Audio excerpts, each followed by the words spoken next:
അന്വേഷിക്കാൻ മോഹൻലാൽ പോകുന്നതാണ് സിനിമയുടെ കഥ. ഏകദേശം അതുപോലെ ഉള്ള ഒരു കഥ തന്നെയാണ് ഈ ദൗത്യം സിനിമയുടെ. എന്തുകൊണ്ടോ മൂന്നാം മുറ ഒരു സക്സസ് ആയിരുന്നു, ദൗത്യം ഒരു പരാജയമായിരുന്നു. എങ്കിലും ആ സിനിമയുടെ ഓർമ്മകൾ, ആ സിനിമയിലെ വിഷ്വലുകൾ ഇന്നും കണ്ടവർ മറക്കാനിടയില്ല.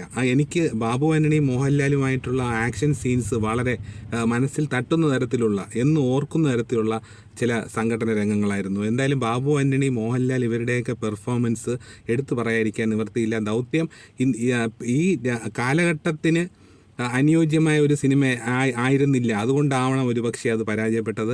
ഈ 2000 ആണ്ടിനൊക്കെ ശേഷമാണ് വന്നെങ്കിൽ കൂടുതൽ ടെക്നോളജി യൂസ് ചെയ്യുമ്പോൾ അങ്ങനെ ഒരു സിനിമ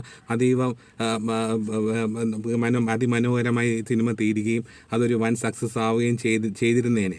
പക്ഷേ ഇത് 1989 റിലീസ് ചെയ്ത സിനിമ ആയതുകൊണ്ട് തന്നെ എൻ്റെ ടൈറ്റിൽ ഞാൻ പറയുന്ന പോലെ ഈ കാലം തെറ്റി വന്ന ഒരു സാഹസിക ചിത്രമായിപ്പോയി ഈ ദൗത്യം എന്ന ചിത്രം.